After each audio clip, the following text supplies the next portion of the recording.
que queráis hacer traducción simultánea, tenéis habilitado un código QR donde estáis entrando a una sala Google Meet y en esa sala os conectáis con vuestros auriculares y podéis escuchar a la persona que está haciendo la traducción simultánea, que es nuestra compañera Pura Ballester. Yo, a las personas que estáis aquí, os diría que tenéis pantalla en inglés, pantalla en castellano. Yo creo que igual ni es necesario, pero bueno, lo tenéis a vuestra disposición por si así lo consideráis. Algunos os veo con los cascos. ¿Estáis accediendo todas las personas que estáis aquí por cerrar ya el Google Meet? ¿Estáis accediendo? Sería a través de este código QR. Hacerme una señal como que estáis ok y yo ya me quedo tranquila. ¿Sí? ¿Por los fondos también? ¿Sí? Vale. Bueno, está entrando un compañero que acaba de llegar. Vale. Pues esta sería la primera cuestión. Cierro este QR y ahora os voy a pedir otra cosa. Bien. Luego tenemos este QR que lo hemos diferenciado con el animalito. Este QR para las personas que están en streaming, pues se va a pasar este enlace y es el formulario en donde aquellas personas que queráis un certificado por estar en este seminario, pues nos tenéis que rellenar el formulario para tener vuestros datos, darnos el consentimiento y os lo mandaremos por correo electrónico en unos días, ¿vale? A las personas que están en streaming se va a pasar este formulario por el chat, ¿ok? Joaquín. ¿Es el mismo enlace que han subido en el canal de YouTube? Sí, es el mismo enlace, es el mismo, ¿vale? Pero para facilitar un poquito los que estáis aquí. No sé si las personas, ahora lo escribiremos en el canal de YouTube, las personas, compartimos diferentes personas, pero hay personas que son de mi asignatura de calidad asistencial. Entonces las personas que están en streaming por calidad asistencial se tienen que identificar en el chat y yo ya a partir de ahí pues haré lo que tenga que hacer porque esto forma parte de los seminarios voluntarios, de la asignatura, ¿vale? Pero esto es una cosa aparte, las personas que venís de otros sitios no tienen nada. Esto es una cosa de la asignatura de calidad asistencial que creo que somos bastante. Bien, dicho todo esto, José Joaquín, yo creo que pusiera... Cambias aquí, exacto. Pones la presentación y ya empezamos. Esto es el mando. Ok. Bueno, pues muy buenos días. Good morning and good morning. Thank you so much for accepting our invitation to participate in this lecture about patient safety. I'm blessed and honored to see you here. I'm very pleased for your kind response. El profesor Reinhard Strametz trabaja en la universidad que está localizada en Wiesbaden, está muy cerca de Frankfurt. Él lidera estudios en seguridad del paciente en Alemania desde hace mucho tiempo y también específicamente de los programas de intervención de lo que llamamos segundas víctimas, tanto en Austria como en Alemania, ¿de acuerdo? Tenemos la suerte de colaborar con él en diferentes proyectos de investigación y en concreto en un proyecto que suma diferentes países europeos analizando la problemática que suponen los incidentes de seguridad no solo para los pacientes sino también para los profesionales. Él amablemente ha aceptado compartir su tiempo y su experiencia y seguro que podemos aprender muchas cosas sobre este tema de la seguridad de los pacientes. Thank you so much and the floor is yours. Thank you.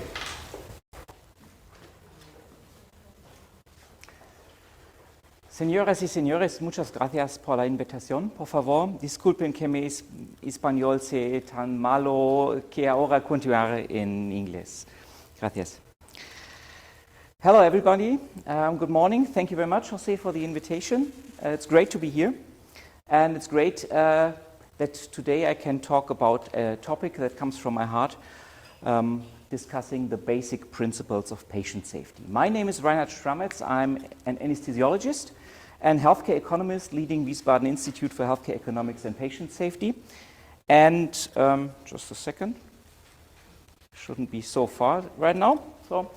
And it's my pleasure to be here. So I don't know whether you remember your first day in university. I do. Because when I was a student in med school, my first encounter with patient safety was at the very first day of my medical career. So I was a medical student sitting in a lecture room like you do right now, and there was a senior consultant in internal medicine welcoming us. First thing he did was he greeted us as colleagues. So that, of course, stoked our ego. Today you would make a gesture like, so we are growing like 1 foot to be called colleagues. But then he said something I have not expected, because then he said, during your medical career, please do me a favor, kill and harm as few patients as possible. And to be honest, that was not quite what I expected after being called a colleague. But this was a very good advice, and I followed this advice during my whole medical career. I was anesthesiologist for 8 years in University Hospital. So I think it saved a lot of patients' lives, and I'm happy to share my experience with you, what I learned during my medical career. So I would like to start with a publication from the Institute of Medicine, IOM. It's called To Err is Human, Building a Safer Health System. It was published in 1999. And the IOM found out that the alarming number of 44,000 up to 98,000 preventable deaths per annum annually occurred only in US hospitals. So it's not what happens in care homes, it's not what happens in the general practice in primary care, it's only hospitals that produce 44 up to 98,000 preventable deaths. And the report called for a national effort to reduce and improve these errors. So sorry, obviously there's some automatism in this. So the IOM stated that this was the top 8th cause of death in the United States, even more than shootings or even more than HIV.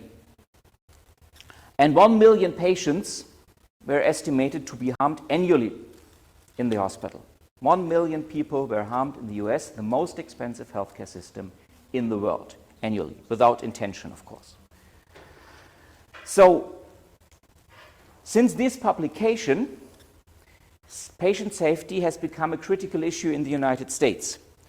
And I would like to give you a brief overview about the most important aspects of patient safety at all. First, we need a culture of safety. Patient safety is a collective responsibility that requires a culture of safety to be established within healthcare organizations. This involves creating an environment where healthcare professionals feel safe and comfortable reporting errors and near misses, and where continuous quality improvement is encouraged. Second, teamwork. Patient safety requires the collaborative effort of a healthcare team, not only individuals. Effective communication, mutual respect, and shared decision-making among healthcare providers are essential to improve patient outcomes and to reduce errors. Number 3, patient-centered care. The patient must be involved in their care and treated with respect and dignity. They must have access to information about their diagnosis, about the treatment options, and potential risks and benefits. Healthcare providers also should involve patients in shared decision-making to ensure that the patient's preferences and values are considered. Number 4, evidence-based practice. Evidence-based practice involves the use of the best available evidence to guide clinical decision-making. This approach ensures that patients receive care that is based on the latest research, which can help to prevent errors and improve patient outcomes. And number 5, continuous quality improvement. Continuous quality improvement involves an ongoing effort to identify and to correct errors, as well as to improve processes and systems that contribute to patient safety. This requires the use of data and metrics to measure the effectiveness of patient safety initiatives and to identify areas of improvement. So, patient safety initiatives started in the United States, but in Europe it has also become a matter of interest.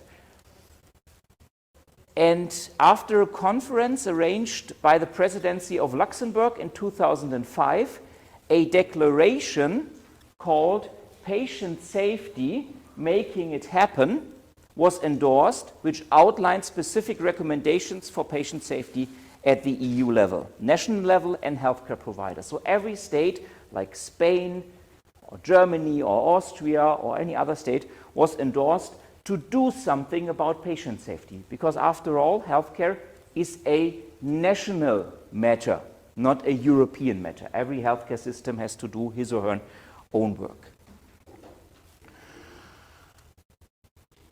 So,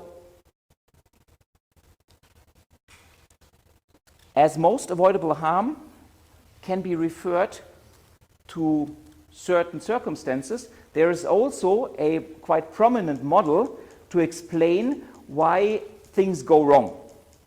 And this is the so-called Swiss cheese model. You probably heard of this before. Just give me a hand. Who ever heard of the Swiss cheese model before? Yeah? Just? Okay, one? Okay, so that's good, because then I can explain it to the others. The Swiss cheese model was not invented by the Swiss people, but by James Reason. It's a British psychologist and a specialist on occupational safety. And it's one of the most prominent frameworks to be used in risk management and safety analysis. It depicts multiple layers, represented by the cheese slides, of defense barriers against errors or accidents. And each layer, you see, has some holes in it. So, and under certain circumstances, an error can slip through all these holes, causing a damage. Normally, the error will be caught up in one of the cheese layers. Okay? So, but however, if these holes are big enough, and they can be caused by poor design, poor procedures, poor management decisions, then it can lead to a catastrophe. And the model emphasizes the importance of multiple layers, multiple safety barriers of protection, and the need to address weaknesses and to close these holes. And what is important in this is, there is one layer of cheese that is not in action right now. You see it, it's out of service. And the Global Patient Safety Action Plan, I refer to later, endorses the significance of empowering patients to be involved in their care. Because if patients and communities are involved, they can act as the last line of defense to prevent errors. Because in a complex world, we have to acknowledge, the patient is the only one who is always there in the treatment. You are not always there in the treatment. Others are not always there. The patient is the only one who is always there. So here's one cheese slice we should use as last line of defense, and of course only informed patients can do so. So that's why it's particularly important to empower patient, which is the slogan of the actual World Patient Safety Day, to empower patients to lift up their voices that they can be heard.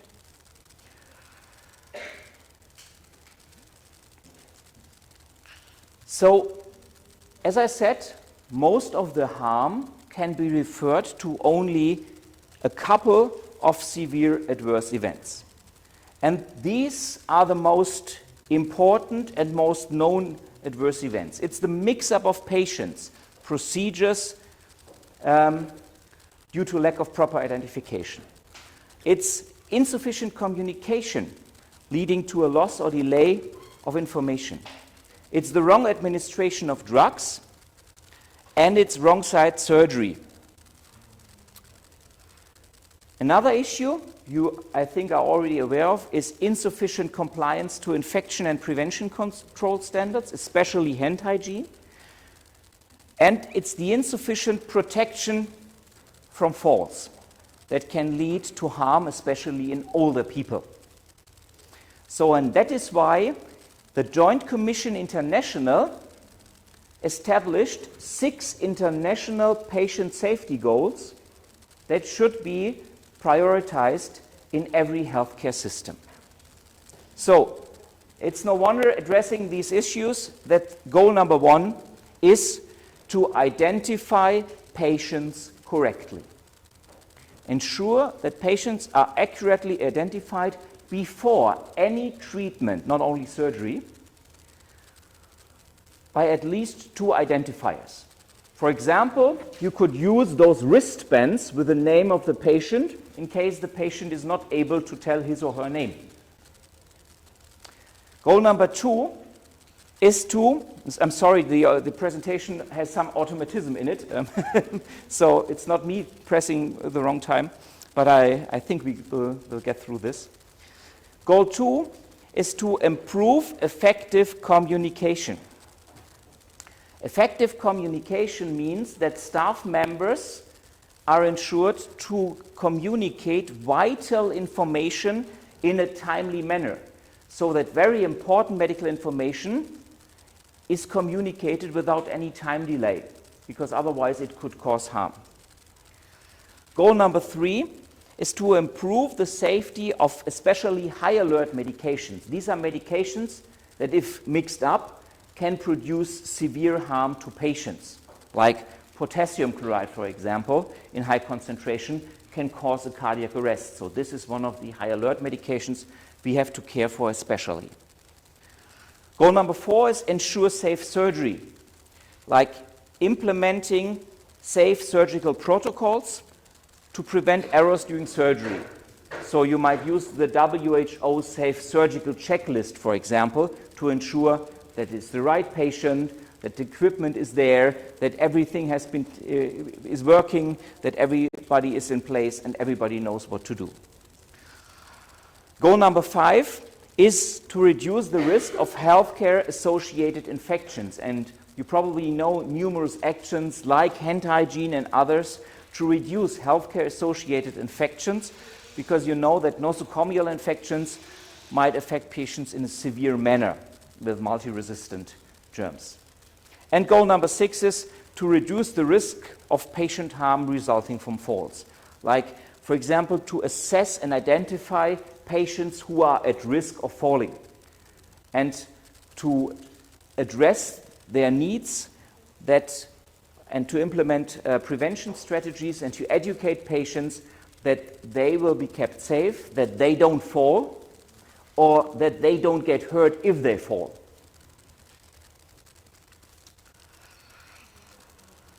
When we're talking about errors in healthcare that lead to patient harm, about 80% of these errors refer to so-called human factors. And the principles of human factors in medicine recognize that healthcare is a very complex system. And we are people working in the system in constant interaction, for example, with technology, with processes, with organizations, with other human beings. So this perspective acknowledges that we as human beings have limits, and our limitations have to be taken into account, because sooner or later, if the working conditions are bad, we will fail. So what should we do? There are key principles of human factors, and the first one is design for safety. Healthcare systems and care systems are complex environments, and they should be designed to reduce risks and errors and to improve safety. so that even if it's late in the evening or if we are tired or if it's a stressful situation, we still can provide safe care. The second one is standardization. Standardizing processes, procedures, and technology can reduce the risk of errors and improve safety. Because standardization means routine. And you all know, if you do something you do every day, you do it better than for the first time.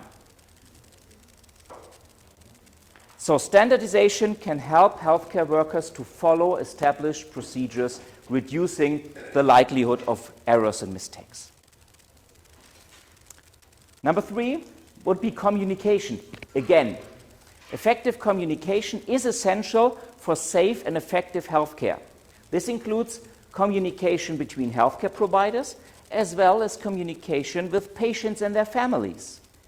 Clear and concise communication can reduce the risk of misunderstandings and errors. Number 4 would be teamwork. Effective teamwork is essential for safe and effective healthcare. You probably know the sentence, dream teams are made, not born. So you have to train to become a dream team. This involves collaboration and communication between healthcare providers from different disciplines to ensure that all aspects of patient care are addressed. Of course, you can only have this with training and education. Healthcare providers should receive training and education on human factors and human error to improve safety and to reduce the risk of errors. Guess how many hours of lectures I got as medical students in human factors? Anyone make a guess? How many? 0. 0. Yeah? So of course, you see, this cannot work if I get 0 lessons, 0 hours. Yeah? So it's just a hobby for me, and it shouldn't be. So, training and education on human factors includes training on communication, on teamwork, how to use every resource efficiently, and of course also the use of technology and equipment. Human factors also incorporate reporting and learning. When something goes wrong, healthcare organizations should establish reporting and learning systems to identify and to analyze errors and near misses. Why? Because this can help to identify potential safety hazards and areas for improvement, that this near miss or this error will not happen again. And finally, we need a so-called just culture. A just culture recognizes that errors can happen even when healthcare workers follow established procedures, and healthcare organizations should establish a culture that encourages reporting and learning from errors without fear of punishment. Because if you make an honest mistake, you should not be punished for that. If you want to do something good and you do something bad by accident, you should rather learn of this than to be punished. And this is easy to say, but I know it's hard to implement.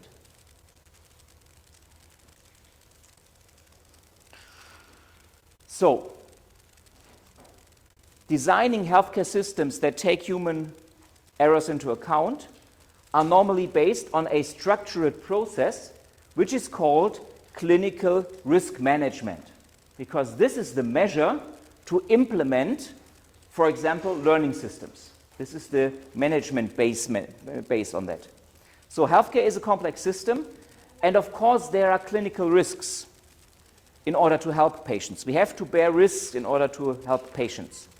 So these clinical risks should be mitigated as much as possible by implementing clinical risk management. So by identifying clinical risks, which are the risks that will harm our patient most? Which are the most important clinical risks? And this involves analyzing the different stages of patient care, including diagnosis, treatment, follow-up, and this includes experts, healthcare workers, that know which risks have to be identified. This is not a thing that managers will do. This is a thing that healthcare workers have to tell them, because managers don't know what's happening on the ward or the hospital. So that's why we need healthcare workers also in clinical risk management. The next step, it's the risk assessment. I would call it diagnosis. So if you treat a patient, you first have to diagnose him. Otherwise, you cannot give a good treatment. That's obvious. And you cannot have a good risk prevention if you don't analyze and diagnose the risks. What are the reasons of the risks? What is the probability of the risk occurring? And what is the severity of the potential consequences? And then if you know about the risks, if you know why this risk happens, then you are able to control the risk. So once risks have been identified and analyzed, measures need to be put in place to control or to minimize the risk. You cannot avoid every risk, but you can try to minimize it. So this involves implementing strategies to reduce the likelihood or the severity of risks by technical solutions, by standardizing procedures, by improving communication, by teamwork, or by providing staff training. And finally, monitoring and review. The effectiveness of the risk control measures needs to be monitored and reviewed regularly to ensure that they are effective and appropriate. Because otherwise you are not sure whether what you're doing is really good. So you need tools to improve the safety. And the most prominent tool for this probably is critical incident reporting system, which was endorsed by the Luxembourg Declaration of Patient Safety, Making It Happen. So this comes from the aviation industry, from airlines. They used it since 1970s. And it was introduced in healthcare in the 1990s. And CIRS, we call it CIRS in Germany, it's intended as a non-punitive approach of error reporting. So normally you cannot go to your boss and say, sorry, I made a terrible mistake. Because normally, what is the normal reaction? Oh, you're such an idiot, you're dead. So, and that's why I need something where I can report anonymously that a bad mistake happened. Because it's not about who did it, it's about what happened. And with a non-punitive approach, I have the chance to learn and to understand why things happened. So, and there are measures like root cause analysis, for example, and root cause analysis is a great tool to analyze and to identify the root causes, to diagnose the risks, to diagnose the near miss, and to find measures how to prevent it. So, and of course, this can be trained, and evidence shows and experience shows you need like 2 or 3 cases to be trained to do this as a clinician, as a nurse, as a doctor, not only as a healthcare economist. So this is a measure I think we should be also teaching in all healthcare professions, because it's easy, it's simple, and afterwards you know what to do. So this is typically used in hospital settings, but of course you can use it in every setting, like in preclinical medicine, like nursing homes, pharmacies, wherever you need it. And it's also used by regulatory bodies, for example, to identify potential risks and to implement legal measures to prevent them. So the use of this has been shown to have a positive impact on patient safety. By encouraging reporting and learning from errors, this helps to identify potential hazards and areas for improvement in healthcare systems. And additionally, also it can increase communication and teamwork among healthcare providers, as they have to work together to identify and address patient safety issues. So what you're doing here, you do in a group of 4 or 5 people from different occupations, talking about the risks, analyzing it, finding solutions together. Yeah? So this, of course, increases also safety culture and promotes teamwork also between doctors, nurses, clinicians, whoever. So, I said I'm a doctor, a medical doctor, but I'm also an economist. So you probably might ask, does this cost a lot of money? Who will pay for that? And I have a good answer to that question, because it's not the question how much it costs to do so, it's the question how much it will cost not to do so. Because I'm very happy that the Organization for Economic Cooperation and Development, OECD, published a series of reports. It's called The Economics of Patient Safety. This is the first one, 2017. And this report has had big impact also on policymakers, because it showed a lot of things that are quite interesting. First of all, the main outcome is patient safety incidents are costly. The report showed that patient safety incidents have a high significance on economic burden. 13% of our healthcare system expenditures, of the money we spend for our healthcare, will be wasted due to insecure patient safety treatment. So this is the answer. Where should we get the money from? If we make safer care, we make cheaper care. That's as simple as it is. The best care is also the cheapest one. In Germany, we expect to have 50 billion euros wasted annually due to unsafe care. Just imagine what you could buy for 50 billion euros. So, patient harm is also very common. It's not a rare condition, like once in a million. 1 in 10 patients in high-income countries, such as Europe, are harmed during their hospital care. 1 in 10. So, just imagine you're all patients. We could then count, like 1, 2, 3, 4, 5, 6, 7, 8, 9, sorry. 1, 2, 3, 4, 5, 6, 7, 8, 9, sorry. Yeah? So, it's too much. It's much too much patients that are harmed there. The report demonstrating that investing in patient safety can be cost-effective in the long run. And also, this report presented that you could pay in the UK, you could pay 2,000 additional doctors or 3,500 additional nurses without any extra cost if you could provide safe care. So this is what you could buy in your system for that money. So investing in patient safety has a high return on investment. If you would be a banker, investment, you would say, I would go for that. Because this is easy money. This is a quick deal. But of course we have to do it. So, but this is also good for the economic guys in your hospital, in your healthcare institutions, to convince them it's not only good by heart to do so, it's also good by money to do. What is needed for that is a multifaceted approach. It's not a single measure from a single profession, but the report underlines that strengthening regulatory frameworks, promoting a culture of safety within healthcare organizations, improving communication, collaboration between healthcare providers, and investment in research and development have to be done in order to find solutions. I don't know how many professors there are in Spain for patient safety. Guess how many professors for patient safety are in Germany?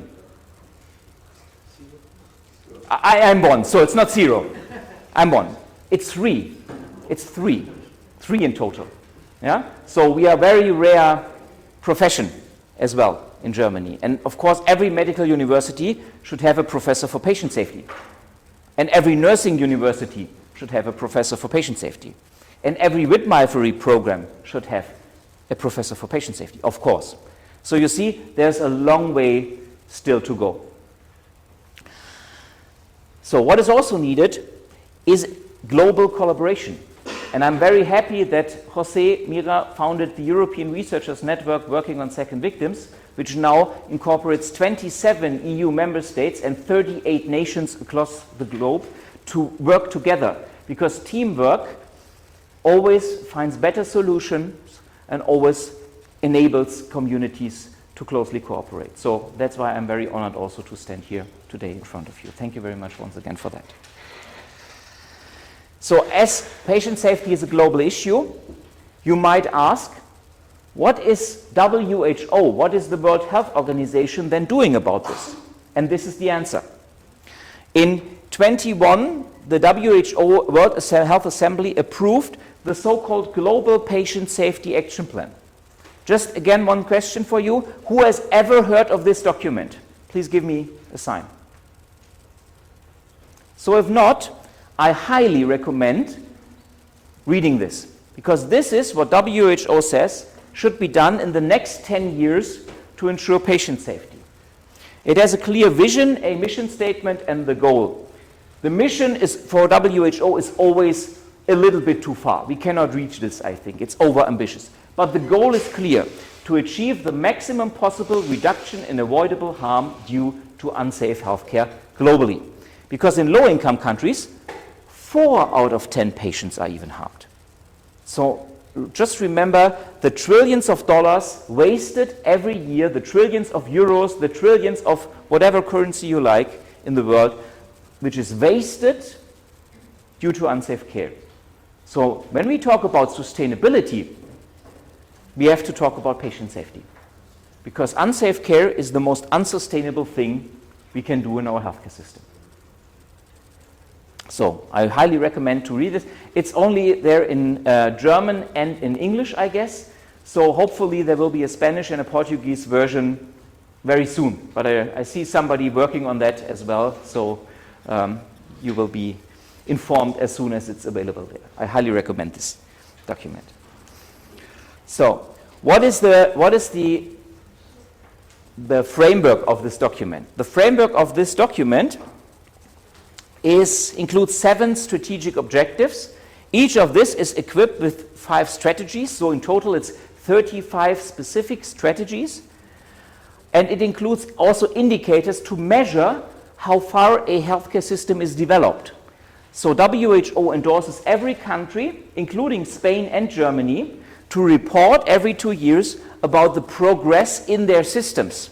So that's why also the politicians have pressure from WHO to show that they are not left behind, that their system can cope with the others. It's like a competition. Yeah? So, and I hope in this competition Germany will be a little bit more successful like in soccer right now. Not a good thing in Germany to say. So I again highly recommend to read this document, because then also there's a good introduction on every aspect of patient safety. If you know little about patient safety before, then this is the best introduction I can recommend for you. So I was often asked, why should we invest in patient safety? And some of the doctors and nurses also asked me, what is in for me? Okay, I will treat the patients right, but what is in for me? And I said, well, just imagine you do a big mistake. Maybe there's some legal action, maybe not. But there's one person that has to forgive you. And this is the person that is the hardest person to forgive you at all. It's the person you see in the morning when you go to the bathroom looking in the mirror. Because we know that when something bad happens, of course, there are first victims, there are patients, there are their loved ones, their families, they are hurt and they need help, without any doubt. But Albert Wu, dear colleague of us from Johns Hopkins University in the US, he invented the term second victim, which means any healthcare worker involved in an unanticipated patient safety event that is affected too, that has intruding memories, that has flashbacks, that suffers from what happened. And we know this. This can even lead to so-called dysfunctional coping strategies like post-traumatic stress disorder. In the worst case, it can even lead to a suicide of a colleague. I worked as an anesthesiologist. I lost 4 colleagues during my time in anesthesiology department due to suicide. 4. 2 doctors, 2 nurses. So this is happening. But the good news is, it can be prevented. It's one thing that can be prevented if the people are helped. So if we don't do anything, 1 out of 5 second victims won't recover at all. How much is the probability of becoming second victim during your medical career? Guess what? 100%. It's not a matter if, but only a matter when it will happen. I was second victim myself because I worked in high-risk environments. So that is a natural condition. It's a human reaction. But it's also human to help those people. We are trained that we are the good ones. We are the healthy. The patient is the one who is ill. But sometimes I have to admit that a little bit of help when something stressful happened could also help myself. Because I'm not invincible. I'm not bulletproof. When I worked as anesthesiologist, I thought I was. So now, reflecting what I did the last couple of years, I know, of course, I was at high risk for that. So that's why we also need measures to ensure health worker safety, because they are linked. Patient safety is health worker safety is patient safety. You cannot divide them, they are linked. So doing something good for the patient also means I'm doing something good for myself. And doing something good for myself is a sign for professionalism. It's not selfish. It's a sign, if I care for myself, I can care for my patients. If I don't care for myself, I can also not be a good doctor. So that is why Jose and I and many other dear colleagues putting so much effort in informing about this, in implementing supporting strategies in order to keep health workers safe. It's also one of the 35 strategic objectives of WHO Global Patient Safety Plan. They incorporate health worker safety as core element of patient safety. And I'm very happy that they did. So, let me come to a conclusion and let me sum up the main findings of this lecture. Unsafe patient care is a common problem worldwide. In Spain, in Germany, everywhere around the globe. 1 in 10 patients is avoidably harmed during care in high-income countries. It's even worse in low-income. Medical error is one of the top 10 causes of death at all. So we have to be cautious, and I want to live long enough to notice the day when this is not happening anymore. The most burden is associated with only a few common adverse events. So it makes sense to concentrate on those events. And patient unsafety is associated with a 13% healthcare expenditure, so we waste huge amount of money due to unsafe care. So, with these main findings, I would like to conclude that patient safety in a complex care system like healthcare requires a multi-dimensional, multi-level approach. It must consider human factors, it must be based on a just culture, making it possible to report about mistakes that happen and to learn from honest mistakes and errors. Patient safety is a critical component of healthcare that requires the collaboration of all healthcare professionals, patients, and healthcare organizations. And by establishing a culture of safety, promoting teamwork, providing patient-centered care, using evidence-based medicine, and engaging in continuous quality improvement, we can reduce the rate of medical errors and improve patient safety outcomes. Thank you very much for your attention. Vielen Dank für Ihre Aufmerksamkeit. Muchas gracias por su atención.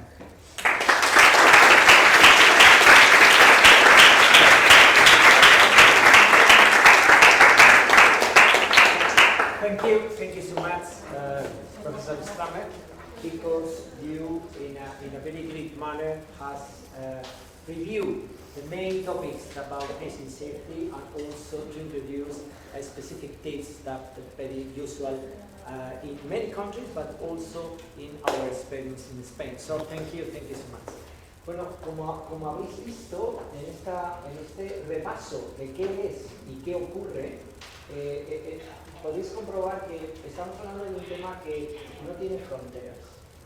Para que os hagáis una idea, según los datos nacionales, y seguro que con la profesora Aguilar veis estas cosas también, Estamos hablando de que en España podrían funcionar 5 hospitales comarcales con el dinero que se pierde por efecto de los eventos adversos evitables.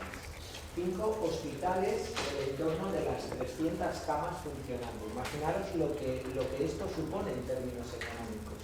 Es un fenómeno universal. Y España se encuentra dentro de los países, como el profesor comentaba, de los países desarrollados, donde 1 de cada 10 de las hospitalizaciones sufren un evento adverso. Si nos vamos a otras latitudes, el impacto es tremendamente superior, ¿no? Este es un efecto importante. Pero aparte del económico, es el sufrimiento de las personas y la incertidumbre de qué va a pasar conmigo. Porque cuando me tienen que volver a reintervenir o cuando sucede alguna cuestión, obviamente afecta. Esto no es un tema solo de médicos y enfermeras, es un tema que afecta a todas las profesiones y que en el terreno sanitario también afecta a la manera en la que organizamos los procedimientos, en la que aplicamos maniobras o otro tipo de intervenciones. El que haya una demora para una persona que necesita de algún tipo de intervención supone también una pérdida de beneficio que repercute negativamente.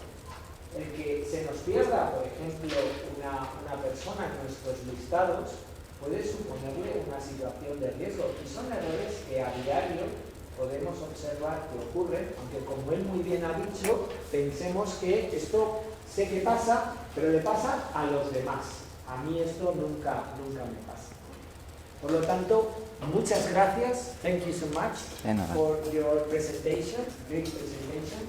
Y no sé si tenéis alguna pregunta, alguna cuestión que queráis formular, algún aspecto que se haya quedado en el aire, alguna curiosidad que podáis tener. Sí, bueno.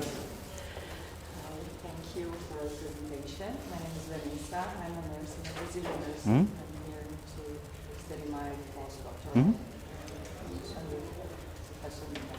And I would like to hear something about how to take care of these professionals. Because we know that it's most important to take care of the nursing and medical. I would like to hear something about how to do this. What are the strategies to take care of? Yeah. That's just 1 minute. Vanessa está preguntando acerca de las estrategias para dar cierta cobertura a los profesionales que se ven envueltos en estas situaciones, lo que él ha explicado con el término de las segundas víctimas. Yeah. So that's an excellent question, thank you very much. And we have to keep in mind that we are specialized professions. We are trained to be the good, the healthy ones. So if I would take Jose as a psychologist to go to intensive care unit, ringing the bell, saying, hello, my name is Jose, I'm a psychologist, do you want to talk, do you have any problems? The only response, at least in Germany, would be, thank you very much, Mr. whoever you are, we don't have problems, we have patients. So it's difficult for them to accept to get help. And the evidence-based approach for that is that the first level of support should not be a psychologist or psychiatrist. The first level of support should be peers. So what support programs like MICE and RISE and COHI in Austria and For You in Missouri, what they do is to educate peers like nurses, doctors that work closely together with their colleagues, because it's much easier to be open to you, say, oh, I made a terrible mistake with Mr. Gonzalez, whatever, in room number 3, because I'm also a nurse and you're a nurse, you know what I'm doing, because no offense to psychologists, but they don't know what happens on ICU. They don't know what happens on the ward or in the surgical theater. So the first, and also by the way, the best and the cheapest thing to do is to educate peers, to create a culture of safety, because the peers then, they will detect, is it okay if we talk? If I stabilize you, can I stabilize you? Or should I refer you to a professional psychologist, for example? So it's easier to access, they are there, they are accepted. You should take peers that have credibility, so that are respected colleagues. And this is the best way. It works in the United States. It also works in Germany, in Austria, in Spain, in other countries, So peer support is the first level of support you should implement. But before that, and ERNST, the European Researchers Network, published a paper just, I think it was five weeks ago, on how to support them. So first of all, they said peer support, rapid intervention teams, professional psychologists. And now we had like 2 layers before. It's like primary prevention of errors, because then you are not second victim, and self-care. So because I'm a doctor, I'm a terrible patient. I'm the worst patient you can imagine, because I know everything better than my doctor, of course. Yeah? But acknowledging that taking care for myself is a sign for professionalism. That's important. So I don't know, anybody of you into football teams? Anybody? Favorite football team? So but you know of course the football players, like from Barcelona or whatever, yeah. So we know them well as in Frankfurt because we beat them 3-1 in Barcelona. But every football player that plays professional, he has like physiotherapists, trainers, staff, and they are cared for, those highly paid people. Why do they do this? Not because they are good human beings, but they know if they don't care for their players like Messi and Mbappe and whoever you call it, if they don't care about them, they will get hurt and they will get injured and they cannot play. So if we all play in Champions League when treating patients. We are at the forefront of patient care. So we all play like Primera División or Champions League. But we don't care for ourselves like those professional athletes care for themselves. So we should be better in this. I was a worse self-care taker for myself when I was a doctor. And now I acknowledged what I made for mistake. So the only thing I can do now is to don't make the same mistakes like I did. So self-care is the first one. And the best level of support would be peer support. I think if you're interested in the paper, the recommendation, how to implement such programs, Jose will be glad to give you the link for the paper. Everything we publish is open access, so yes. And this is based not only on our opinion, because we think we are experts, it's based on, I think, 103 papers published within the last 2 decades, what worked and what didn't work. So it's really an evidence-based, consensus-based thing. But think about this, and think about, you could be one of the peers supporting your colleagues. You could have an open eye if some of your colleagues might seem to have a problem, because you're the best caretaker for them, better than any professor for patient safety and better than any psychologist, because you can reach them when they need the help. And one of the things is, if you want to help, you have to help fast. It's not like 6 months later. You have to help them when they are in need.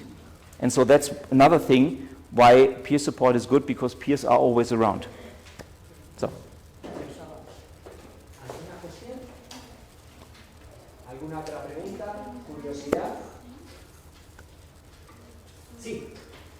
Voy a intentar hacerla en inglés. Sí, perfecto. Si no, intentamos traducir. Pero seguro que Which are the reasons do you think here in Spain we don't put in work these strategies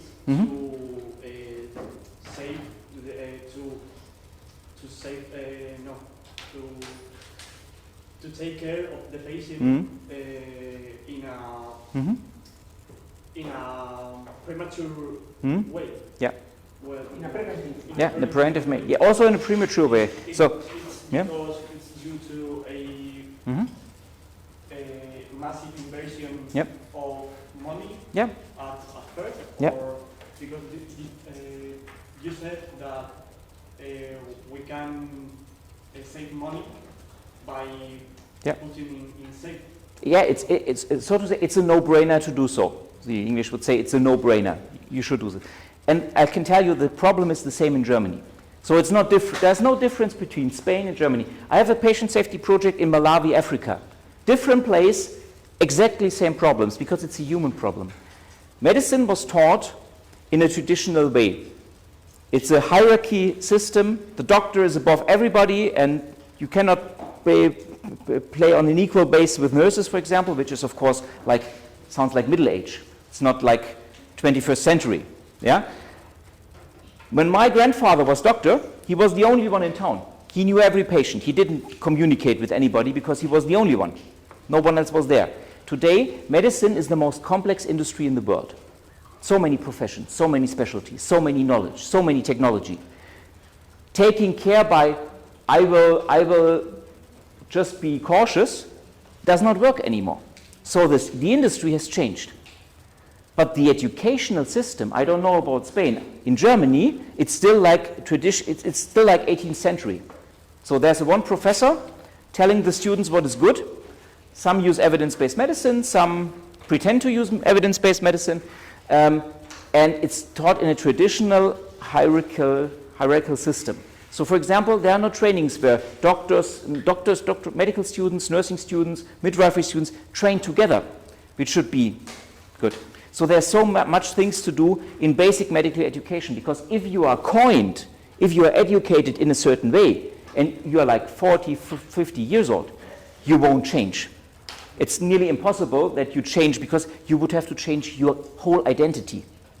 So that's why, and I strongly believe in that we should implement this in basic medical education, and from the bottom up, there will be new doctors, new nurses, new midwives, new healthcare professionals, new psychotherapists, whatever, who are used to this concept, who work closely together, and I think one generation later, we could change the system from bottom up. But otherwise, I think it's impossible, because I don't know why I changed. So it's kind of strange. It's a curiosity, because normally I would say, I was raised so, I was trained, I was successful, so why should I change? You're open-minded. Maybe, or I'm a bit strange, maybe. Some say so, some say so. But I think if I would have gotten this in a medical training from the start, and I'm very, very glad that this colleague in the first medical lecture told us to kill as few patients as possible, because he opened literally my eyes for that. If he wouldn't have told us, maybe I just would be an overconfident person saying, I can do this because I'm the doctor. Yeah? And it's hard to change the personality of a person. And I think we have to invest in training and basic medical education in every discipline to change this. And it will take 30 up to 40 years, I guess.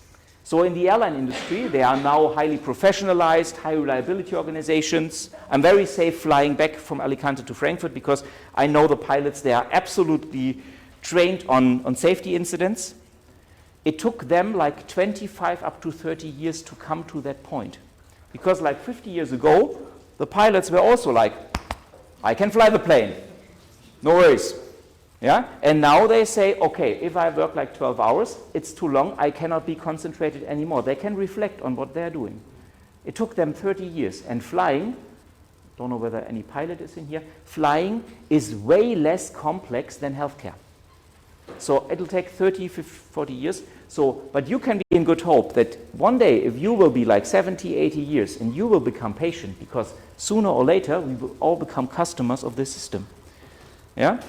Then you might benefit. So, and I hope I will benefit as well from other doctors and different nurses when I'm old and gray and need medical help, that they are proficient in what I'm doing. So it's also very selfish to train patient safety, to be honest. Well, this is one of my instruments. So now I unveiled your motivation. Bien, muchas gracias. ¿Alguna otra cuestión o curiosidad? Que estamos sobre el tiempo. Si alguien más quiere hacer alguna pregunta. ¿Sí? No. Ah, bueno, ahora sí. ¿Alguna otra cuestión? Si no, damos por cerrada. Muchas. Perdón. Simplemente Sí. para las personas que no sé si todavía están en streaming, estamos todavía, ¿verdad? Nada, quería pedir disculpas porque sé que las personas que estaban desde casa pues han escuchado con retardo a la traductora, también pues pedir disculpas a la traductora, que hemos ido un poquito con la señal, con mucho retraso, con la señal baja. Entonces nada, deciros que lo vamos a colgar, está todo grabado, entonces vais a tener el material a disposición. Y también, bueno, pues un poquito como aquí hay la representación de una asignatura y tenemos cosas por hacer, que no os preocupéis, que yo ahora en un aviso lo cuelgo todo y podemos hacer las cosas.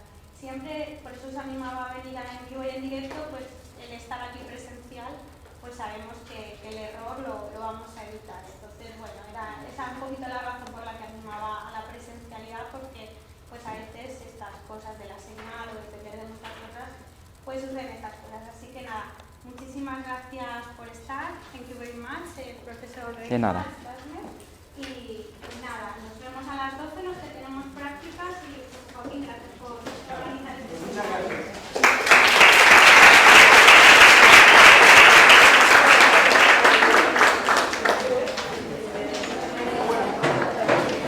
Muy bien. Yeah. So, We need to organize ourselves. yep.